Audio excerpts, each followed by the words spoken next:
All வணக்கம். எல்லாரும் எப்படி இருக்கீங்க? நல்லா இருக்கீங்களா? இன்றைக்கி நம்ம சீரக சம்பா வெஜிடபிள் பிரியாணி பார்க்க போகிறோம். ஒரு குக்கர் அடுப்பில் வச்சுக்கோங்க. அது ஹீட் ஆனதுக்கப்புறம் நம்ம 2 tablespoons of oil add பண்ண போகிறோம்.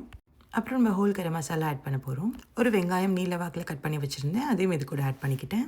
அது வதங்கிட்டதுக்கப்புறம் நான் இஞ்சி பூண்டு தட்டி வச்சுருந்தேன், அது இதில் ஆட் பண்ணிக்கிட்டேன்.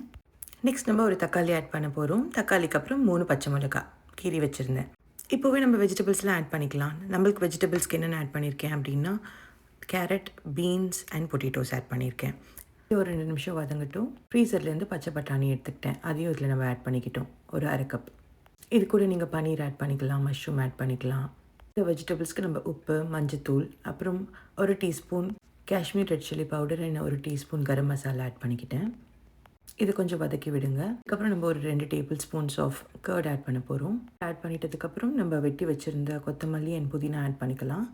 அது ரெண்டுமே ஒரு கை ஆட் பண்ணிக்கல. மீன்வைல் நான் என்ன பண்ணியிருந்தேன், சீரக சம்பா ரைஸ் ஊற வச்சுருந்தேன். ஒரு 2 கப். என்னோடய கப் 180 ml மெஷர்மெண்ட். 2 கப் ரைஸை ஒரு ½ அன் ஹவர் ஊற வச்சுருந்தேன். அதுக்கு 4 கப்ஸ் ஆஃப் வாட்டர் எடுத்துக்கிட்டேன். குக்கரில் நம்ம 4 கப்ஸ் ஆஃப் வாட்டர் ஆட் பண்ணிக்கலாம். தேவையான அளவு உப்பு போட்டுக்கோங்க. இது கொதித்து வரும்போது நம்ம ஊற வச்சுருந்த ரைஸை வடிகட்டி ஆட் பண்ணிக்கலாம். உங்களுக்கு வேணும்னா இந்த ஸ்டேஜில் நீங்கள் லெமன் ஆட் பண்ணிக்கலாம். ½ லெமன் ஸ்க்வீஸ் பண்ணி ஆட் பண்ணிக்கலாம். ரைஸ் போட்டுட்டு குக்கரை மூடிட்டு 2 விசில் வச்சிங்கன்னா சுவையான சீரக சம்பா வெஜிடபிள் பிரியாணி ரெடி ஆகிடும்.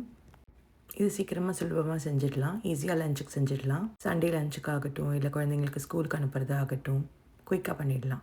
2 விசில் வந்ததுக்கப்புறம் குக்கரில் ப்ரெஷர்லாம் போயிட்டதுக்கப்புறம் நம்ம திறந்து இதுக்கு வேக வச்சுருந்த முட்டை இல்லைன்னா ரைத்தா இதெல்லாம் தொட்டுட்டு சாப்பிடலாம். நல்லாயிருக்கும். ட்ரை பண்ணி பாருங்கள். ட்ரை பண்ணி பார்த்துட்டு உங்களோட கமெண்ட்ஸை சொல்லுங்கள். ரொம்ப quick and easy recipe. Thank you.